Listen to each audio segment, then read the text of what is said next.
It's an exciting time to be in Unama'ki-Cape Breton.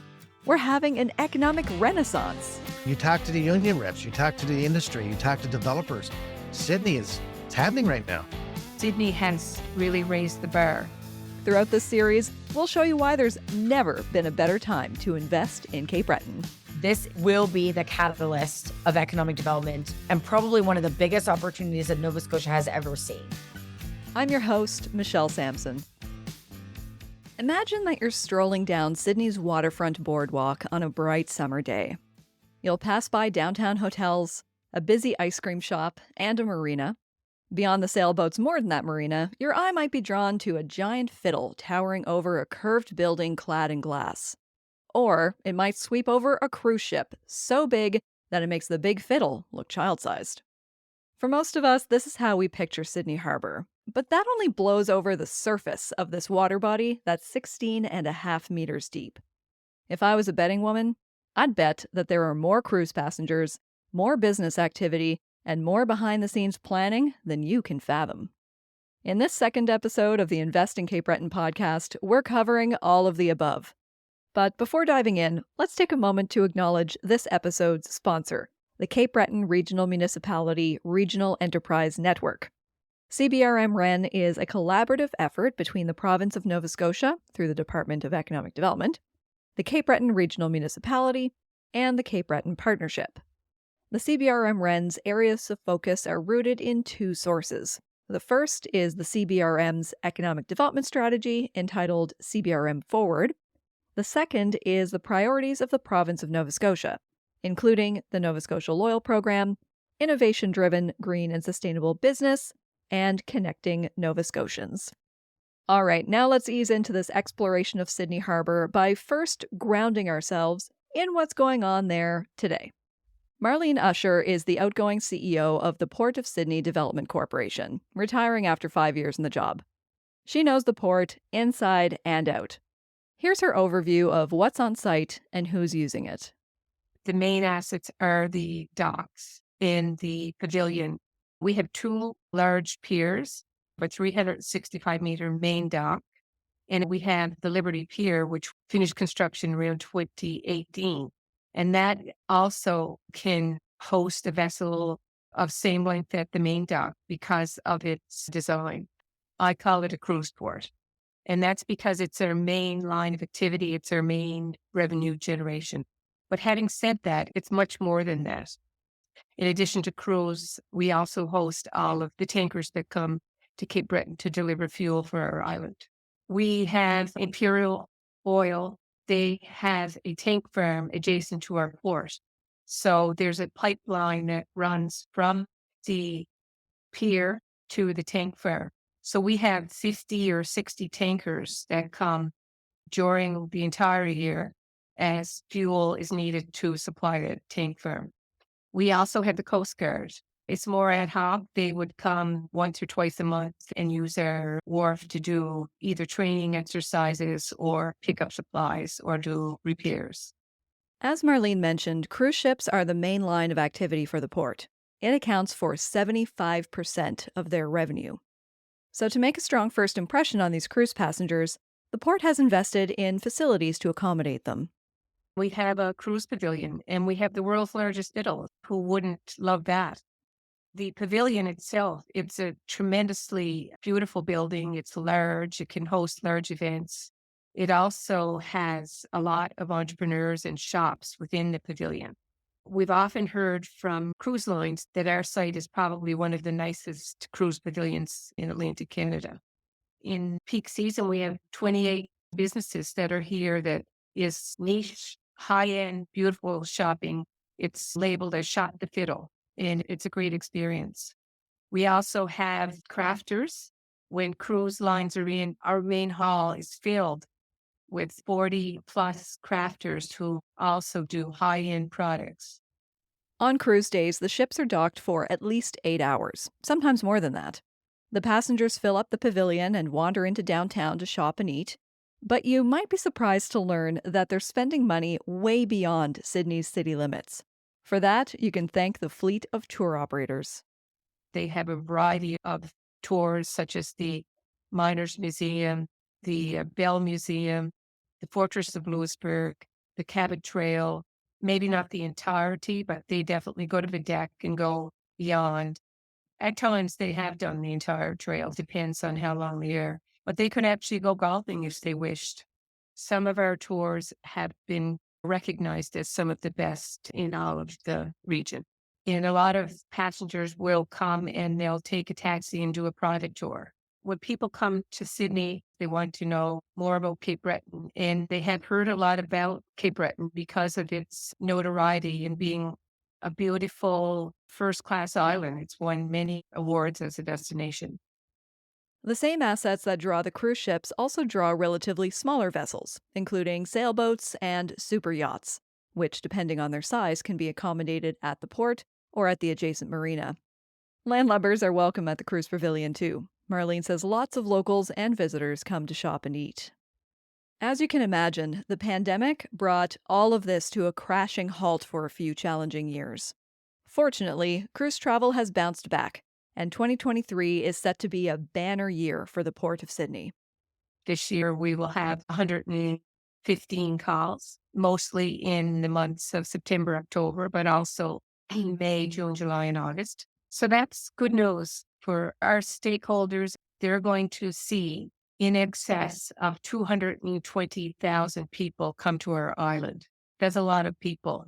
People that are here to see the beauty of the island, to spend money, and to enhance really our business. But for the port itself, that will mean we will have the best year financially in the history of the port.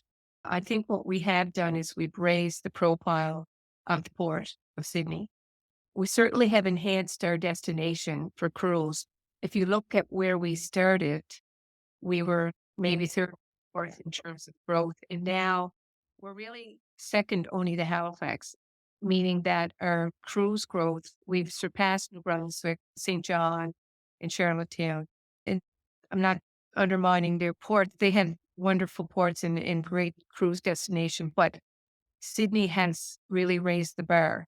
And if you think about Sydney and Halifax, we as a province have really blown it out of the water. We would be a cruise powerhouse in terms of provincial ranking. And Sydney's been a big part of that. And we've heard that directly from the cruise lines. The port already has plans for the extra money coming in this year. The pandemic highlighted the danger of relying on cruise ships for 75% of their revenue, so they used the downtime to reconsider the port's future. That was a very tough time for the port. We had 2 consecutive years without our main line of revenue. We had a lot of time to do planning, and we talked about our site and what could be. And that's when we developed some plans for infrastructure, including a fisherman's cove, an urban market, enhancements to the marina, and really plans to develop along the boardwalk, similar to the Port of Halifax, which has, in my mind, one of the most loveliest waterfronts in terms of the infrastructure and boardwalk and all of that. We would like to be not a Halifax, but we want to be more than what we are today in terms of offerings to the public, so that the public and tourists and crews, that it's foremost of their mind when they come to Sydney that they need to go to the waterfront. But to do that, you do need infrastructure. So we have developed detailed plans, and we've gone even to geotech and to next phase. So now we're in the process of trying to raise funds so those projects can be implemented. One thing I've learned from my experience, governments are willing to invest, but they want to see your money as well. So the port will go to these organizations and say, look, we've had a good year. We put some money away and we want to invest in the port, and we want you to be a partner. It's going to be an economic generator of 60 to 70 million within our local community. And that's being conservative. From all this, you can see that the Port of Sydney is a major player in Sydney Harbour. But it isn't the only one. I asked Marlene about the port's commercial neighbors. We have Duncan Coal and Provincial Energy Ventures. They have a site next door that they transship coal. So that's important. Other users, as I mentioned, the Coast Guard, and they have a educational facility across the harbour. and they do a lot of training in the harbor with their vessels. We also have Sydport, where there's a tug located and there's barges and a lot of marine repair.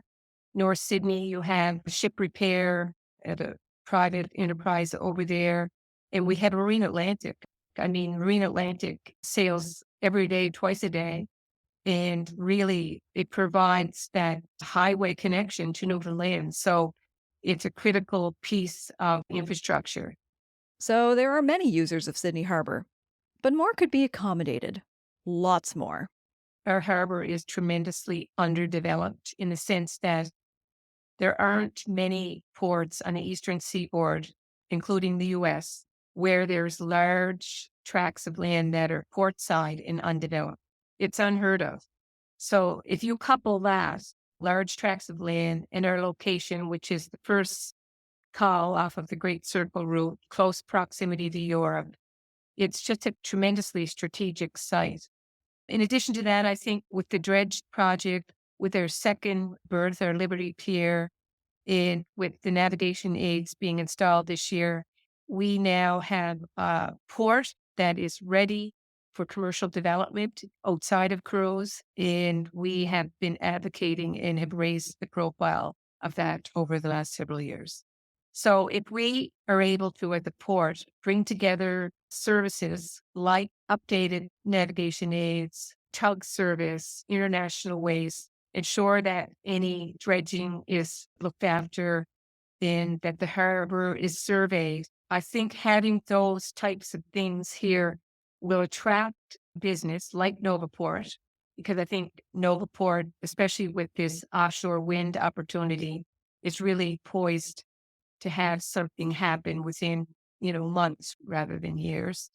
It's a private sector project, but we've recognized right from the start the benefits that it could bring to our harbor and to the port itself. So we are big supporters of Novaporte in terms of trying to make sure that they have a competitive environment with which to attract the businesses to make their project successful. In my mind, it's nothing but positive. The potential is endless. I think you'll see as large projects start construction, it's just going to take off in terms of the development outside of that. As Marlene hinted, Sydney Harbour is poised to be ground zero for several major projects. Among them, Novaporte is the biggest.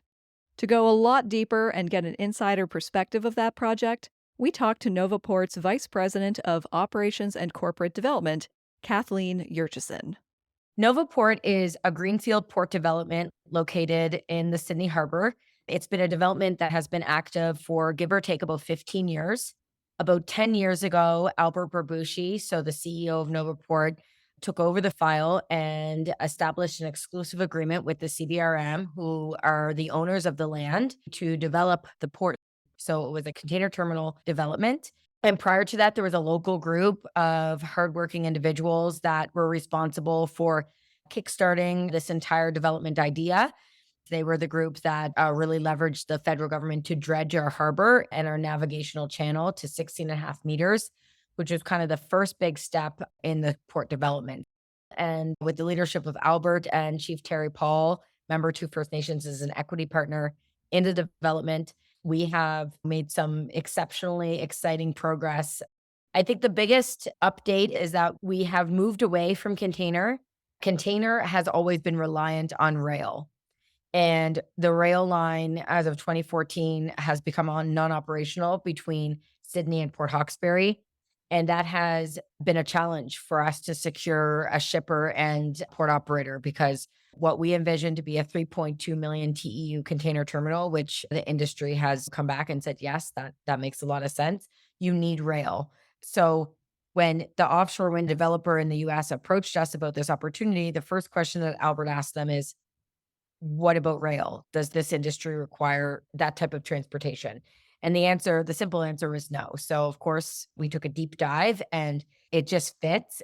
There's tremendous opportunity in offshore wind development, and port infrastructure in the supply chain of offshore wind development is absolutely a critical piece to the success of the industry, the building of the industry.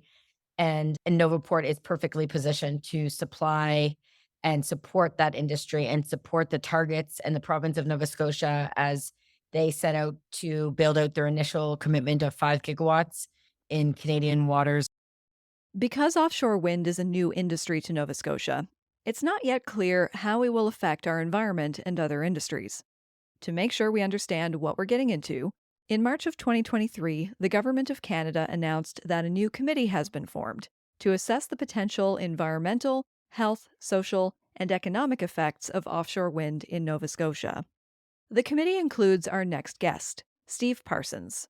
If the name sounds familiar, it might be because he's a Cape Breton Regional Municipality councillor and the CEO of Eskazoni Corporate and Economic Development. Both roles have given him insights into wind energy, commercial fisheries, and economic development within our First Nation communities. He'll be bringing all of these perspectives to the committee. With any new industry, there's always impacts. And I'm glad that the government put together an impacts benefit committee for a lot of different reasons. One would be fisheries, of course, because fisheries, it's major economic driver for our community. In fact, it certainly helped Eskazoni come from a $14 million deficit 12, 15 years ago with deficit free, a great balance sheet and money in the bank to invest. So that's a concern for us. So we will look at best practices, look at all the necessary research, in particular fisheries, socioeconomic benefits, and technology generally across the board. It's areas that got to be researched, got to be understood, got to be applied to our neck of the woods, so to speak. And we got to make sure we do it right because this can determine a great future or could cause some potential detrimental effect on fisheries, for example. So we need to mitigate for that. Steve wants to be careful about the potential impacts of offshore wind, without sounding alarmist. He notes that the industry may be new to Canada, but not to the rest of the world. It's already happening in the world. We're not reinventing the wheel here. The only thing that's changed is turbines got bigger. We own turbines in the province of Nova Scotia today, but they're only 2 megawatts. The ones that will be offshore could be 15 to 20 megawatts. So these things are huge. And in saying that, a lot of work to be done before we jump in the industry. The committee has 18 months to complete its work. Here's what that's expected to include. We're working with all the different groups, be it Department of Energy, Department of Fisheries, NRCan, local fishery groups, and so on and so forth. So due diligence certainly will happen. A lot will happen in the fall of this year with community meetings where people can come and give their opinion and certainly their concerns. And we're going to take all that information, bring it together, look at all the different data sets that are out there and that's available to the committee. And we'll be going back to the ministers with some final recommendations. When it comes to consultation for these kinds of projects, Indigenous communities are often consulted, and that's about it. For Novaporte and its related projects, First Nations communities will be active partners on several fronts. Here's Kathleen again. Novaporte is a partnership between Sydney Harbour Investment Partners, which is majority owned by Albert Babushi and Member 2 First Nation. About 4 or 5 years ago, give or take, the opportunity for Member 2 to invest was presented. And as many people know, when it comes to the story of Member 2 and the leadership and vision of Chief Terry Paul, he is a visionary and he sees the big picture and he believes in generational community wealth.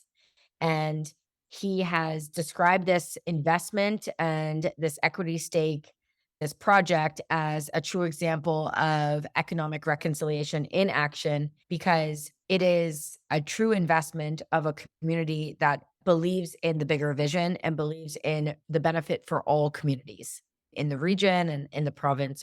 It's a wonderful partnership that we're incredibly proud of. And working with the Member 2 team has been absolutely invaluable. And they have brought enormous amount of expertise to the table. So that is something that we feel that has only strengthened this file.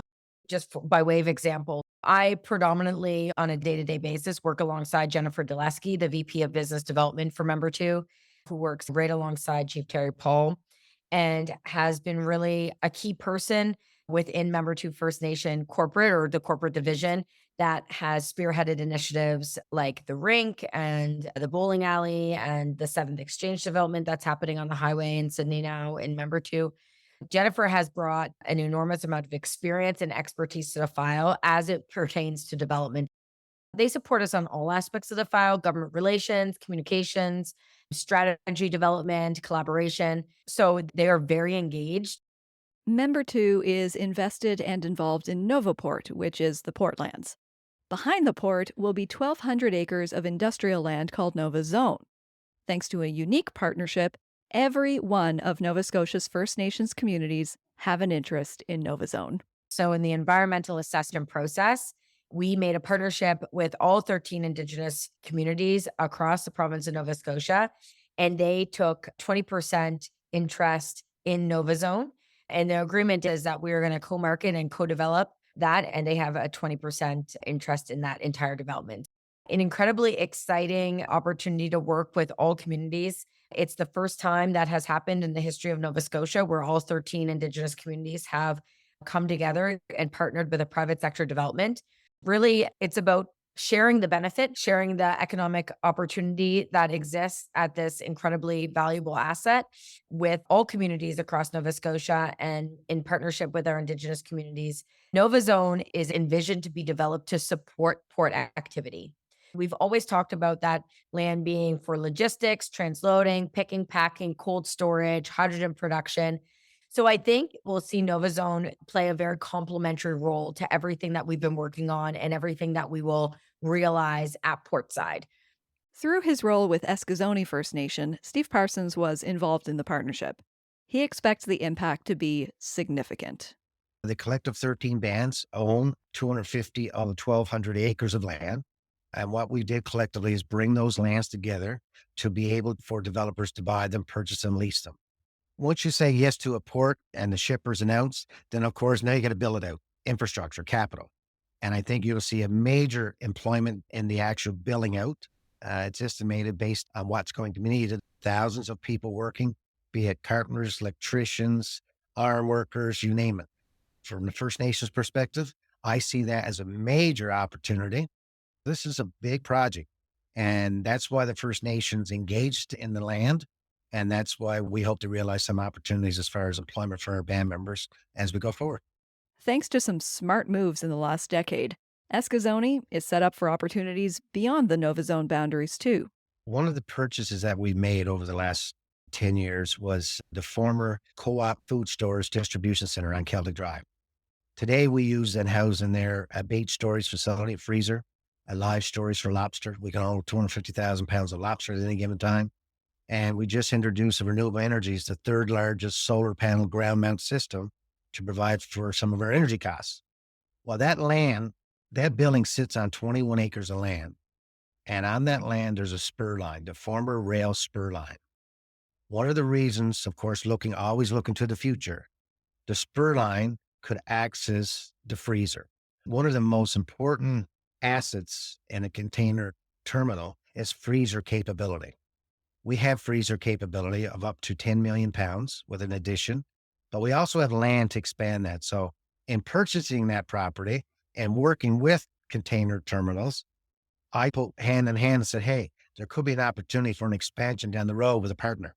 And our land is very few kilometers away from the potential Nova Zone. Therefore, we can be an addition to Nova Zone for freezer capability. So we're looking at that from a fishery/freezer capability of participating in containers ship terminal. So that's one of the reasons why. The other couple of opportunities that we're looking at, I can't mention today because we're still in negotiations, but they're all reflective of port development, port presence, being a part of it. And Eskizoni's chief and council wants to be a part of the future growth in Cape Breton. We're a growing community. We have over 5,000 people, and we're into wind energy, renewable energy. We have a First Nations renewable energy company today called Eskizoni Renewables.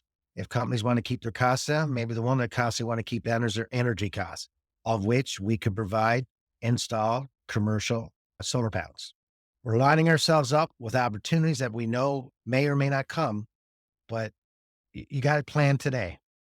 Prior planning prevents poor management, I always say. So it's getting out in front of it, being progressive, and lining yourself up to create opportunities. And that's what we're doing in the port development, is looking for those niche opportunities that we as a community can invest in, both in equity and labor, Shovels aren't in the ground yet, but there is a lot of interest from the kind of people who can actually make these projects happen.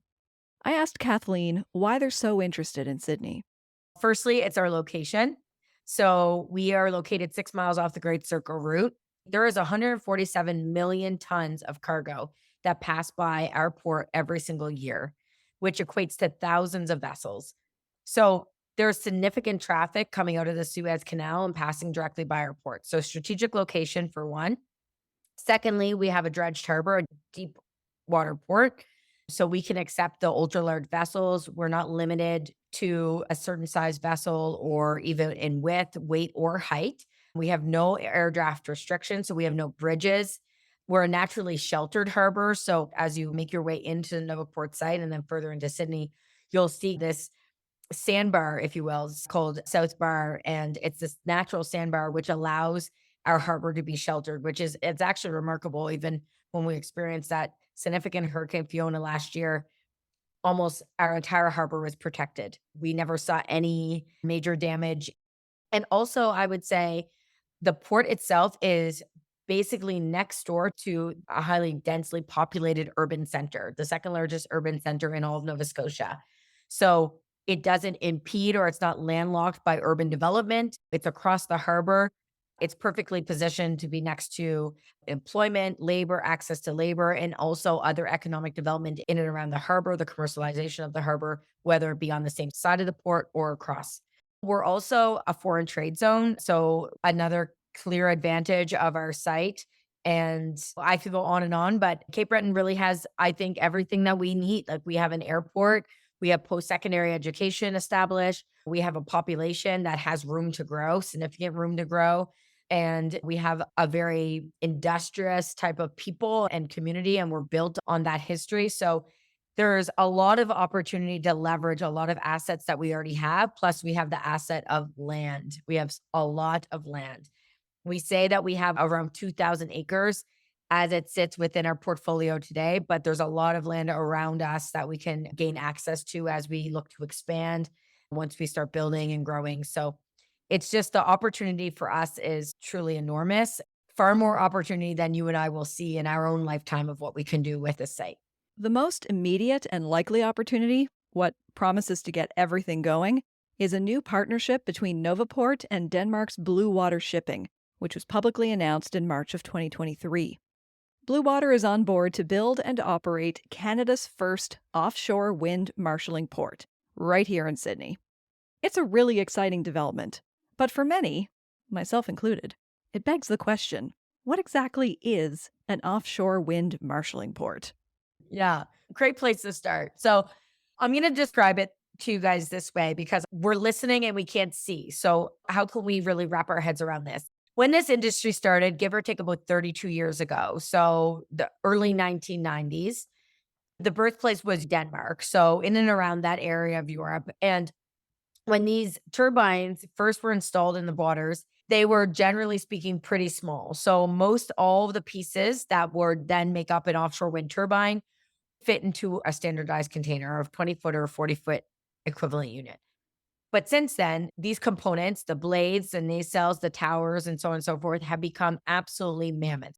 The turbines that will be built in the waters of Nova Scotia will be bigger than the Eiffel Tower. The middle of the turbine, which in the blades attached, so that's the powerhouse of the turbine, 4 times the weight of the Statue of Liberty. That's how heavy these things are. The blades are 300 feet long, right? They went from a 3 to 4 megawatt unit to moving towards a 15, 16 megawatt unit.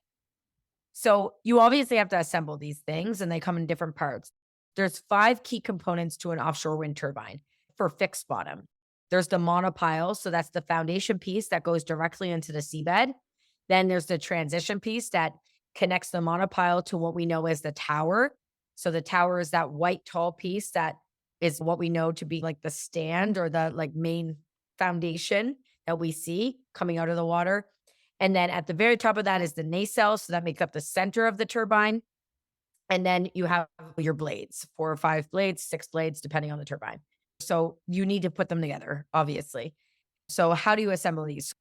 Back 32 years ago, these components could be shipped by container. So what does that mean? That means that ports that existed during that time could accommodate the receiving and then the export or the marshaling of these components back out to sea to be assembled. Today, that's not the case. So that's why port infrastructure is basically the critical piece of supply chain that you need to have. And it needs to be substantial and engineered to be able to handle the absolute magnitude of these components, the weight and what have you. So to marshal a component, that means that the component could be manufactured at key. So we see that happen in Europe. That industry is being established in the US right now and will be established in Nova Scotia. We believe at Novaporte, or they would be shipped from Europe or from a manufacturing facility, likely established overseas, to a port and then stored for a certain amount of time. There's all kinds of checks and balances that need to happen with that component, maybe from an assembly perspective or a maintenance perspective. Then, when ready, that component would then go on an installation vessel and then be marshaled, moved out to sea to be assembled in the water. So, a marshaling port is for the storage, assembly, and then the movement to go out to sea to be constructed. It's a huge operation and it is a lot of jobs, manufacturing and industrial jobs, but also a lot of opportunity within research and innovation and thought leadership and all that stuff as well. What's definite and like what is coming down the pipeline and when? Yeah, timing is everything. We live in a world, especially now with all of our devices and everything, that we want things done yesterday. But good things take time.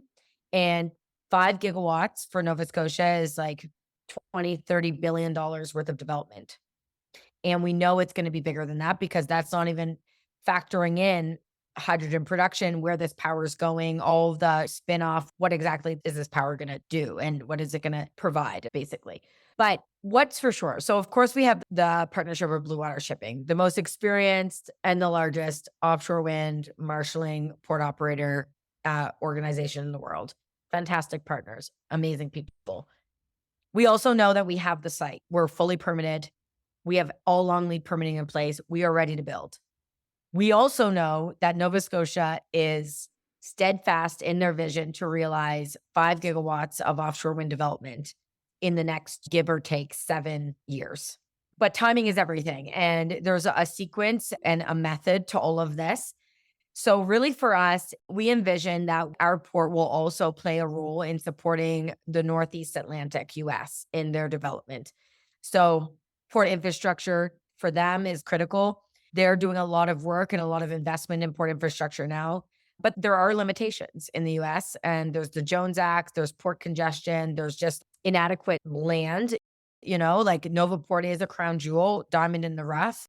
We've been told there's no footprint like ours anywhere else on the East Coast of North America, nowhere. They're traveling from all over the world, and they just cannot believe we have this perfect footprint and enormous piece of land in the location that we do, in and around a population or whatever. We're not in the middle of nowhere. So now it's to secure the contracts, right? To find our first customers, which as a greenfield port, we don't have infrastructure today. So we're securing contracts saying, okay, you need this, but it's also working with their timelines. A lot of this power is going into the grids of these particular states, right? So they have power purchase agreements that they're negotiating and things of that nature. So there's a lot of variables.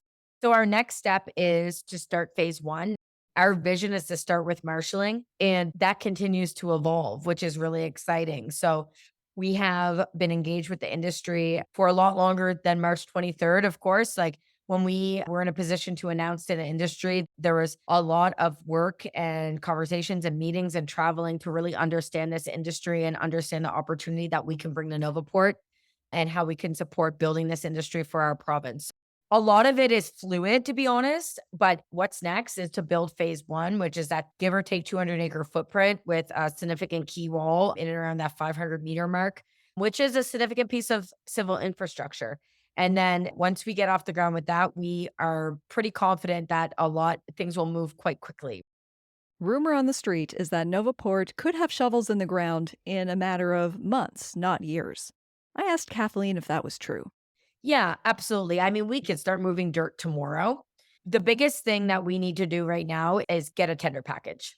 We're going through that process right now with some engineers that have expertise in this field on a global perspective and really make sure that what we plan to build and what the industry needs is aligned. So it's not something that you can figure out in a matter of days or even weeks, right? One unique thing about our approach that hasn't happened anywhere else in the world, to our knowledge, is that we're designing a port with the operator in mind. So by designing the port with Blue Water Shipping that has 30 some years worth of experience in this space with key executives like Brian Sorensen. I mean, he's been with that company at the very beginning of the offshore wind industry. So he has seen this industry grow and he has seen, the opportunities for more efficient operations and to create an environment that is really attractive to developers. So we are very focused on getting this right and not about just putting a shovel in the ground to get everybody excited, although we can't wait for that day. There's a lot of effort and minds that need to come together to make sure that we figure this out and also move in tandem with the province, for example, who has this aggressive target of 5 gigawatts, who is going to attract developers to our province and to spearhead the awarding of the seabed licenses in and around 2025. Those developers in turn are more or less investors. So how can we create an environment that they want to come and do business in Nova Scotia? And having a critical piece of infrastructure like Novaporte is going to play a significant role in that. The marshalling port is clearly the focus right now, but I wondered if the original vision of a container port is completely off the table. Novaporte has always been envisioned to be a multi-use port. We have not abandoned the vision of container, and we actually think that there's an opportunity to maintain container on this footprint while still facilitating marshalling port manufacturing and all of those things. We also have to remember too, like at any point, the infrastructure of a marshalling port is so robust in terms of the requirements for load factors of like basically handling those components. And it's over-spec'd when you compare it to what a container terminal requires. So if we ever required to use our port facility to help facilitate other port activity that's not marshalling, we're ready. To get a feel of what a marshalling port could do for Sydney, in April 2023, a delegation of local leaders traveled to Blue Water Shipping's home port of Esbjerg, Denmark. I asked Kathleen, who was part of the trip, about her impressions of Esbjerg and whether she thinks Sydney can follow in its footsteps. The really cool thing about Esbjerg in Denmark is that they've also experienced the boom and bust of the fisheries and oil industries. And they have been creative in reimagining their port for its use. So they have become the energy capital of Denmark and one of Europe, if not Europe's largest offshore wind marshalling port. So they have really claimed their stake in the industry. There are many ports that do similar or support the offshore wind industry in and around Europe, but Esbjerg is really the hub. And that's how we see Novaporte, because simply we have the footprint to be a hub. So when you go to Esbjerg, I mean, they have an operations and maintenance site, they have manufacturing, they have marshaling, and they also have other port activities as well. They have reefer, they have cold storage, things of that nature. So they are very much a multi-use facility as well, and they have really responded and become adaptable to the market and to the needs of the market, whether it be offshore wind or otherwise. They've capitalized on those opportunities and they have revitalized their city. And let me tell you, it is a beautiful city. It is so gorgeous, so well maintained. The people are incredible. The Danish people are actually quite similar to East Coast Canadians in terms of their humor and their lightheartedness and their hard work and their commitment to their community and to their families. And there's a lot of beautiful synergies between them and us. From an economic development standpoint, we can learn a lot from what they've been able to accomplish and the leadership at the port, at their municipal level, and really how their community has wrapped their arms around the industry of their port. It is the catalyst for economic development in and around that entire community. They are a university town, so they have one of the leading universities in the world, actually. They compete neck and neck with MIT, which is really interesting. So that's right in Esbjerg. And so there's a lot of really wonderful, interesting facts about this place. But I think what we all learned when we were there is, wow, we are way more similar than we are different. And what they've been able to accomplish in Esbjerg and how they position themselves with the entire industry within Europe is remarkable. And when we walked away from there, one thing that I believe, certainly I left feeling, is this really is all possible. And it's not a stretch, right? Like, it takes time. And Esberg has built this over the past 25 years. So it doesn't happen overnight. And it requires a lot of hard work. And it requires a lot of vision. It requires a significant amount of investment, but it's all possible. Wow, that's so exciting. Gives me goosebumps. Back in June at Port Days, you moderated a panel discussion with Blue Water, Novaporte, and Member 2. What were some of the key takeaways from that discussion? Yeah. I think the biggest key takeaway for me about that conversation was the belief and the confidence that Blue Water sees in a development like Novaporte, in a place like Sydney, and the opportunity that exists within Canada. They could go anywhere, and they can go anywhere, and they have gone in many places.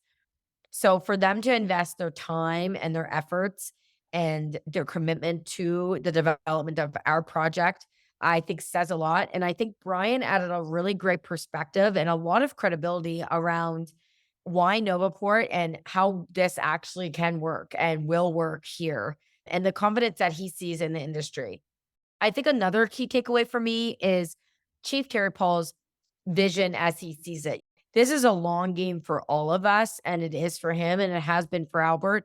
There's no quick wins on this, but I think the conversation for me really solidified the commitment of everyone, especially Chief Terry and Albert, to the file, and their confidence in the industry and the relationship they have with key stakeholders like the province, with each other, with the community. This is not about anybody making a buck. This is about legacy. This is about creating generational wealth. This is about bringing Indigenous business partners to the table alongside non-Indigenous business leaders, having a common shared vision for the multiple generations beyond us. And we're all just excited to be a part of it. This will be the catalyst of economic development, and probably one of the biggest opportunities that Nova Scotia has ever seen. It's always easy to look back and be like, oh, wow, you did it. Congratulations. But no one will ever truly know what it has taken for these people and these visionaries to really lead this file and be resilient and waking up every morning with the same amount of passion, the same amount of energy to take it on.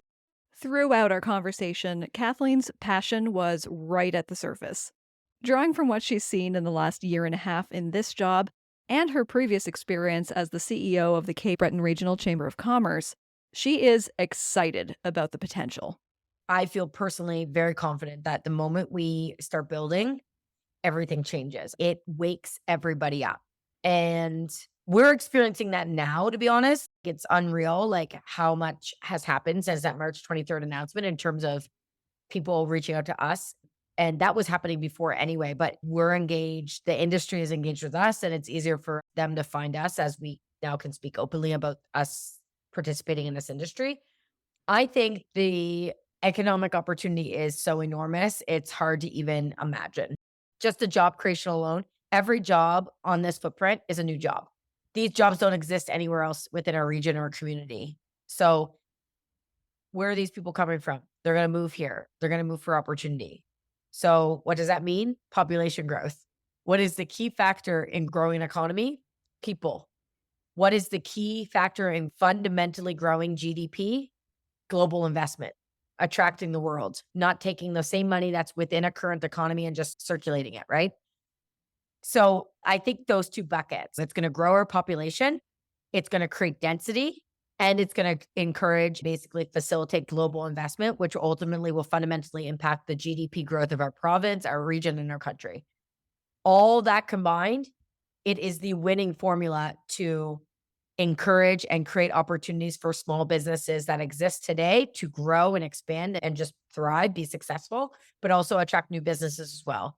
So new restaurants, hotels, convention centers, the growth of our airport, of our existing assets. It's going to build communities, build subdivisions, housing. We're going to see more development, hopefully, on our waterfront. more opportunities and more diversity in our housing options. So hopefully more apartment buildings and things of that nature. The expansion of programs at our institutions, Nova Scotia Community College, Cape Breton University, the opportunity for research, innovation, and development. It's going to put Cape Breton on the map like it's never has before, which is only going to support tourism and adventure tourism and ecotourism development, and goes on and on. The last word from Kathleen is to the naysayers, to the skeptics, who wonder if all of this is too big and too good to be true for a place like Unama'ki-Cape Breton. Hope is not a plan, but I think taking the time to understand and ultimately believe and have trust in the potential of a place means a lot. And I wrote an op-ed a couple years ago when I was in my role at the chamber. And I basically said, we have nothing to lose and everything to gain. Supporting a project that will only benefit our community and our region, our province, and so on, and have all the reciprocal benefits and all the spin-off benefits that we just discussed and touched on throughout this entire conversation. Everybody wins. Nobody will be left behind. So why not support this file? If somebody is listening that wants to help, talk positively about us. Talk positively about the opportunities that exist within our province. That's a great place to start. And then beyond that, if there's anybody listening that's looking to play a role or looked at Novaporte as an opportunity, we're open. We're open for business. One of the greatest experiences through this entire process is meeting people from all over the world that believe in the opportunity that exists on Cape Breton Island and wants to do business here. I think we're just getting started, and there's never been a more exciting time to live in the province of Nova Scotia than now. And I think it's only going to get better. So giddy up. Kathleen isn't the only one feeling this optimistic. Steve Parsons is seeing the opportunities from multiple vantage points and believes in the potential too. I'm firmly believing and supporting the development of offshore wind. I feel very confident in the offshore wind. As relates to the port development, I still maintain my confidence in the port development of Sydney. There's definitely interest in Sydney, no question about it. I think logistically we're in the right spot. Yeah, I feel confident that the work that's being done will continue to be done. And I'm open that we can have a conversation in 5 or 10 years from now. And I'm going to say, Michelle, remember that conversation? Well, today we're seeing a reality. And I'd love nothing more than even my sons. I have 2 boys. One is Ontario working that could potentially work in this area in terms of fabrication or welding and so on and so forth. So it creates an opportunity.